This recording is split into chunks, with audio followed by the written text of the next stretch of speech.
congresista formando lo que podría ser un gabinete.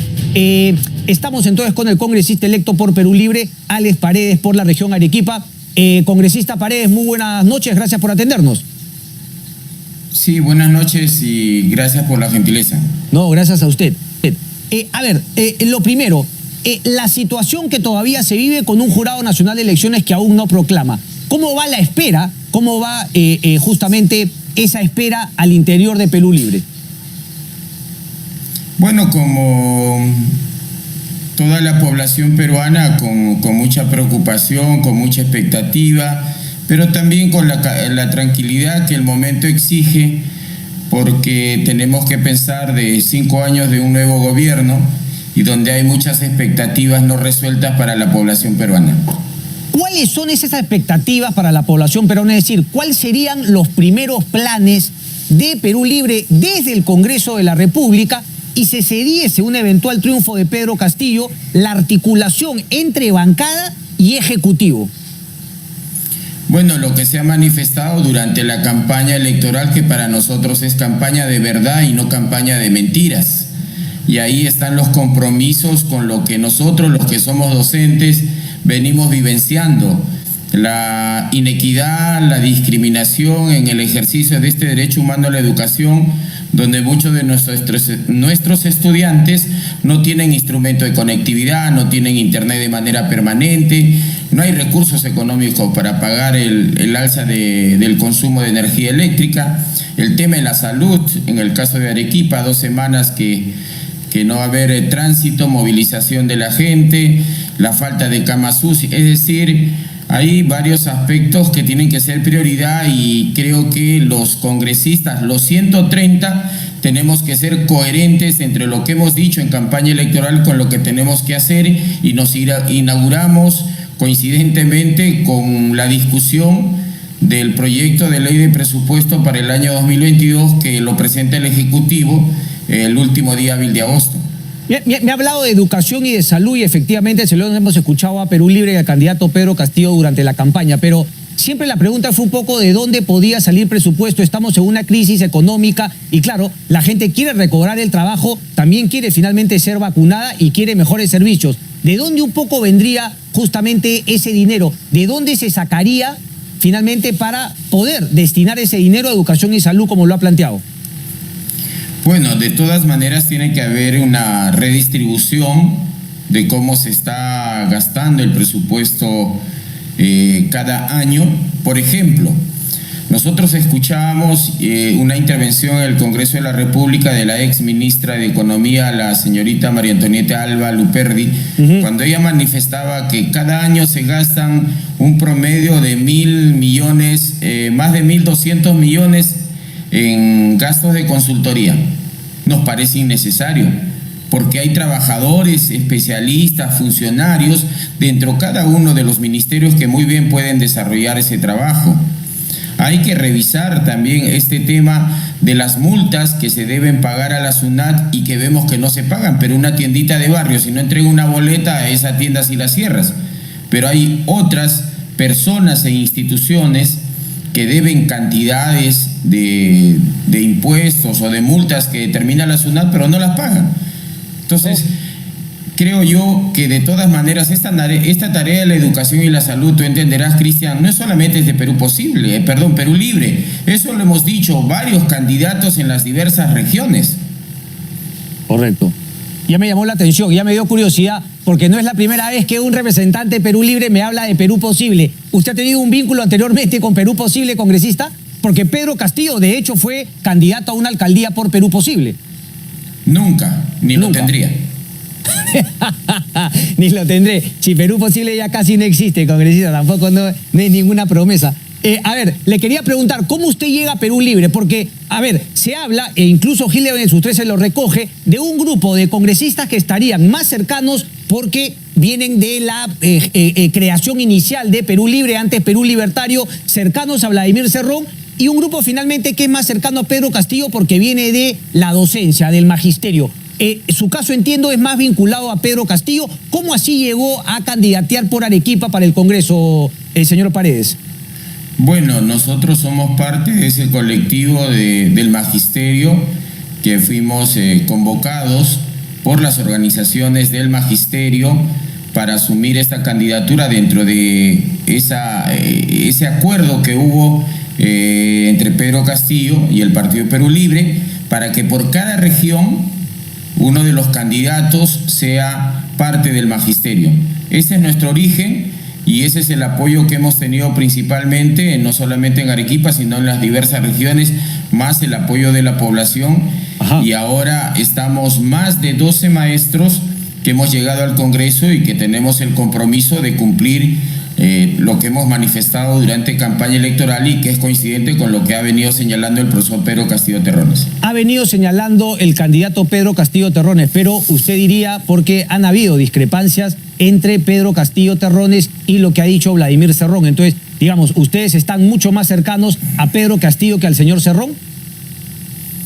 No, nosotros somos conscientes como personas adultas que somos parte de un partido político nacional Perú Libre, pero también respetamos a los dirigentes y sobre todo respetamos también a nuestro candidato presidencial. Nosotros en lo que estamos claros es en buscar el bienestar de la población y en cumplir lo que se ha dicho en campaña electoral. Eso es lo que nos une a los 37 congresistas. Ok, pero por ejemplo, Aníbal Torres, ¿no? Que estuvo antes como única, él efectivamente cuestionaba que no se le pida constantemente a Keiko Fujimori el pago de la reparación. Sabemos que mañana hay una audiencia, está vinculada o está involucrada justamente en investigaciones, pero ocurre ahora exactamente lo mismo con Perú Libre y Vladimir Cerrón en el caso de Junín. Entonces, ¿cuál es un poco la situación actual ante lo que va apareciendo de Vladimir Cerrón? Es decir, ¿ustedes se paran del lado de la ley, que las investigaciones se hagan y finalmente se defina? ¿O cree que esto, como dice Vladimir Cerrón y algunos miembros de la bancada que usted compone ahora de Perú Libre, pues dicen que esto es una persecución política contra el señor Vladimir Cerrón? Su postura al respecto, por favor. No, nosotros sabemos que existe un ordenamiento jurídico. Somos conscientes de que hay un artículo 38 de la Constitución Política del Perú que manda que todos los peruanos debemos cumplir y respetar ese ordenamiento jurídico, y lo componen leyes y normas de inferior jerarquía, y sabemos que también a quien las incumple hay que aplicar lo que corresponde. Aquí nosotros no vamos a hacer espíritu de cuerpo de defender lo indefendible. Hemos podido, por lo menos yo he seguido el informe del programa anterior, y allí si hay comprobación a través de los órganos jurisdiccionales como el Ministerio Público, el Poder Judicial, que hay ciudadanos o ciudadanas, sea cual fuere el origen, han transgredido la ley, simplemente que se aplique. Es así de sencillo. O sea, okay. Aquí la ley no se puede aplicar con discriminación. Tal cual. Pero ¿qué impacto tendría políticamente? Porque claro, la ley no se tiene que aplicar a todos por igual, pero cuando aplica a algunas personas que tienen una participación importante en un partido político, es inevitable que pueda llegar hasta el partido político si es que no se toma una decisión al respecto. ¿Usted cree que eso podría pasar? ¿Alguna decisión se tendría que tomar en Perú Libre? O finalmente, no, ahora que ustedes también son parte de Perú Libre, me queda claro, respecto de lo que se está sabiendo, como usted bien ha dicho, con pruebas del Ministerio Público. Bajo el principio de la presunción de inocencia, nosotros no podemos convertirnos en juez, jurado y verdugo, pero creo que sí se pueden adoptar algunas cosas o algunas acciones pertinentes que debería de partir si hay involucrados, dirigentes, militantes. Bueno, tendrían que pedir pues una licencia, o en todo caso el partido debería, ¿no?, solicitarles un paso al costado, porque de todas maneras esa condición salpica, como se dice en lenguaje popular, ¿no? Se lo pregunto entonces directamente, ¿cree usted que ese es el caso del propio Vladimir Cerrón? Bueno, si las cosas en las investigaciones se van identificando responsabilidades de Vladimir Cerrón o de otro dirigente, por la salud del propio Partido Político Nacional es lo que debería de corresponder, pero sigo enfatizando, hay presunción de inocencia. Ok, bueno, ya tiene una sentencia, es cierto, ¿no? Finalmente, ¿no? Con prisión suspendida, pero tiene 22 casos más y con lo que se ha sabido dinámicos del centro, pero por ahora le parece que sería muy pronto todavía, necesitaría alguna otra sentencia, alguna otra prueba. Bueno, nosotros consideramos que ya las decisiones de las personas y del partido corresponden a quienes están allí, ¿no? Ok. Me quedó la curiosidad, congresista, cuando usted dijo que el acuerdo, cuando Pedro Castillo decide ser candidato a la presidencia por Perú Libre, fue que en cada una de las regiones iba a haber un candidato al Congreso, justamente del grupo de maestros de donde proviene también Pedro Castillo. En Arequipa o en otras regiones, por ejemplo, candidateó usted por el grupo de maestros, pero también, digamos, otros que representaban a un Perú Libre más cercano a Vladimir Cerrón, más cercano, digamos, al partido que se creó en Junín. Sí, han habido, obviamente, creo que es el derecho natural de los militantes del Partido Político Nacional Perú Libre, han participado y han sido electos, como que también hemos sido electos algunos maestros y otros no lo han sido. Y somos parte de los 37 congresistas que hoy representamos a Perú Libre. ¿Y usted desde cuándo forma parte de Perú Libre? No, yo soy invitado, no soy militante. Y de los maestros, por ejemplo, que han sido electos congresistas, ¿la mayoría son también como usted invitados o se han hecho algunos miembros de Perú Libre? La mayoría somos invitados. Ok. Ahora, ¿dónde está el candidato Pedro Castillo en estas semanas, congresista? ¿Ha tenido ocasión de usted conversar con él? Se lo pregunto, me queda la duda, no me queda claro si está en Arequipa. Arequipa también está, digamos, en una situación complicada por el tema de la pandemia, pero si es que finalmente ha podido conversar recientemente con Pedro Castillo. Sí, nosotros tenemos contacto permanente con el profesor Pedro Castillo por obvias razones de coordinación como parte de Perú Libre, ¿no? Y del trabajo que tenemos que realizar de manera coordinada tanto el Poder Ejecutivo como el Poder Legislativo. ¿Qué coordinaciones? Me llama la atención porque me dice Poder Ejecutivo y era justamente, digamos, en el fuero interno, ¿ustedes creen que Pedro Castillo es el ganador o de alguna manera? Porque también lo que se ha cuestionado es que se haya autoproclamado. Parece, según la data, hay de hecho 44.000 votos a favor de Pedro Castillo, pero se dice que hasta esperar la proclamación del Jurado Nacional de Elecciones, esto no debería darse, pero por lo que usted me cuenta en la interna, ya se empieza a dar esto por hecho y empiezan a haber coordinaciones entre lo que sería un Ejecutivo y el Legislativo de Perú Libre. Bueno, nosotros tenemos como última referencia sobre el proceso electoral lo publicado por la OMPE sobre el 100% de las actas contabilizadas. Y somos conscientes de que todavía falta la parte final, que es lo que tiene que hacer el órgano correspondiente, que es en este caso el Jurado Nacional de Elecciones a través de la proclamación. Ok, digamos esa es la parte, ¿no?, del Jurado Nacional de Elecciones, pero le preguntaba por esas coordinaciones que ya hacen con Pedro Castillo, ¿no? Finalmente, en el caso el Ejecutivo, ustedes Legislativo, ¿de qué se trata? ¿Cómo se van avanzando esas coordinaciones?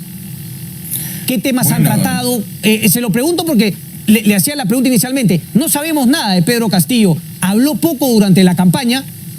Es cierto, más que todo hacía finalmente mítines al interior del país, pero también se le ha escuchado muy poco desde la semana de la segunda vuelta. Usted entenderá que la campaña desarrollada por el profesor Pedro Castillo es el resultado de los votos obtenidos. Sí. Nosotros hemos hecho lo mismo, acercarnos a la población, recoger sus expectativas, transmitírselas al profesor Pedro Castillo, incorporarlas a todas las propuestas que podían ya estar señaladas. Eso es lo que ha habido. Entonces, las conversaciones que ahora tenemos con él tienen que ver justamente con ver el plan que vamos a desarrollar sobre las prioridades, sobre los primeros 100 días, ¿no es cierto? Y trabajarla de manera concertada con él, ¿no? Y con sus 37 congresistas. Ese es el trabajo que venimos realizando. La alianza de Juntos por el Perú, ¿no? Digamos, es una alianza, ustedes también lo han conversado al interior de las reuniones, me dice que tienen con Pedro Castillo. ¿Cuál es el grado, digamos, de alianza, de compromiso de Juntos por el Perú? Porque hemos visto a dos figuras finalmente de Juntos por el Perú en el plano económico, el señor Dancur y el señor Franque, siempre acompañando a Pedro Castillo. ¿A usted le queda claro que ellos son, digamos, quienes pondrían los técnicos en materia económica si se diese el triunfo del señor Castillo? No, a ese nivel de conversación no hemos llegado. No Somos conscientes que en esta parte final, ¿no es cierto?, se han sumado algunas personalidades que han sintonizado con la propuesta de Perú Libre y con la necesidad de ayudar, el desprendimiento de ayudar, pero sobre cuestiones subsiguientes, llámese situaciones ministeriales, carteras ministeriales, alianzas concretas y definidas, no las hay, no las hubiese comunicado el profesor Pedro Castillo. ¿Qué tan complicado, si es que se diese la proclamación de Pedro Castillo, finalmente fuese elegido presidente, qué tan complicado cree que va a tener gobernar el señor Pedro Castillo? Lo mismo se lo preguntaba a gente de Fuerza Popular. Si es que se diese ese hipotético caso, parece que el país está partido y parece que finalmente las movilizaciones van a continuar hasta que haya, digamos, un nivel de confianza entre los que no votaron por quien sea proclamado presidente. Entonces, desde ese punto de vista, ¿qué es tan complicado y cuál debería ser el mensaje del eventualmente elegido presidente a toda esa parte del país que no votó por uno? Bueno, lo señalaba hace un momento y usted es testigo porque usted ha entrevistado a algunos candidatos durante el proceso. Y las cosas diferentes no son muchas, yo diría hasta casi nada. Yo no creo que en las otras, en los otros grupos políticos, yo no he escuchado que estén en contra de mejorar la educación. Yo no he escuchado que estén en contra de atender con prioridad la salud, atender este tema de las vacunas, mejorar el sector agrario. Nosotros no hemos escuchado eso. Lo que hay que buscar es sinceridad a la hora de estar en los espacios que correspondan. En el caso de nosotros, en el espacio congresal, bueno, el proceso electoral terminó y ahora juntos a trabajar. Ok, pero le planteo dos palabras que sí generan temor, preocupación en una parte de la población que no ha votado definitivamente por el señor Pedro Castillo. La palabra comunismo y la posibilidad de una asamblea constituyente con una nueva constitución que finalmente apunte en ese sentido, en el comunismo. Y se han dado ejemplos de otros países de la región. Entonces, ¿cómo atacaría esos temores, esas preocupaciones de la mitad de la ciudadanía? La primera, reafirmar lo que se ha venido señalando en campaña electoral. No nos conocen a nosotros, por lo menos los que estamos llegando al Congreso, y nos acusan de comunistas. O sea, no nos acusen de lo que no somos. Si somos sus contendores, exprésense de otra forma o hagan contienda electoral de otra forma, pero no de esa. Segundo, la Constitución política es una obra humana y toda obra humana no es divina, es perfectible. Y si una de las formas de buscar hacer las cosas mejor puede ser una asamblea constituyente, hay mecanismos que lo permiten y hay mecanismos que no lo permiten, y eso está cerrado y firmado en esa proclama por la ciudadanía que lo hizo el profesor Pedro Castillo en abril en el auditorio del Colegio Médico. Correcto. Las cosas y las acciones que se vayan a hacer, y ahí yo también me reafirmo, suscribo completamente, dentro del marco del Estado de Derecho, dentro del marco del ordenamiento jurídico. Correcto. En eso tienen que tener tranquilidad. Nosotros enseñamos en las aulas este tipo de temas. No podemos ser incoherentes en ese sentido. Ahora, usted dice, y con razón no nos conocen, pero la pregunta sería, ¿sienten que han hecho todo el esfuerzo por dejarse conocer? Por ejemplo, claro, usted dirá, no nos acusen de comunistas, pero a Pedro Castillo se le invitó a varios medios de comunicación y no quiso ir. Entonces, la pregunta sería, el pasado no, ahora, ¿no hay algunos mensajes que podrían darse o finalmente dejarse conocer mejor para evitar esos temores o preocupaciones? Y la otra, para terminar, era si es que finalmente pone el tema de la nueva Constitución como prioridad, como puso salud y educación. Esas dos preguntas, congresista, por favor. Si es que pueden hacer algo más para dejarse conocer y para evitar las preocupaciones. Uno. Los votos de las regiones demuestran que la población nos conoce. Y sobre todo a los docentes nos conocen por nuestro desempeño. En segundo lugar, en relación a las prioridades, usted tiene que entender que si uno hace una campaña electoral y ofrece a la población algunas acciones, lo valorativo, ético y deontológico es cumplirlo. Si no, eso se convierte en una mentira, y eso es justamente lo que ha desacreditado a la clase política, que cuando hay campaña electoral a nivel nacional, regional, municipal, se dicen las cosas y no se hacen. Sí, pero entonces, ¿cuál tomamos? Porque, claro, el señor Castillo ha dicho algunas cosas y luego se desdijo. Entonces, ¿con cuál deberíamos quedarnos? Porque bajo esa premisa, mucha gente también podrá recordar el tema de la Defensoría del Pueblo, eliminarla, cerrar el Tribunal Constitucional. Entonces, con cuál sí van a cumplir y cuáles no. La proclama que usted mencionó, ¿ese es un elemento para poder ver hacia dónde va un eventual gobierno de Pedro Castillo? Hay una firma de por medio, Cristian, y eso se tiene que honrar. Vamos a ver entonces. Alex Paredes, vocero de Perú Libre, muchas gracias por su tiempo. No, muchas gracias a ti. Cuando usted lo disponga, estamos a su disposición. Esperemos que así sea para un futuro vocero finalmente de Perú Libre, así que vamos a conversar con él seguido. Vámonos a la pausa, vamos a una pausa, ¿no?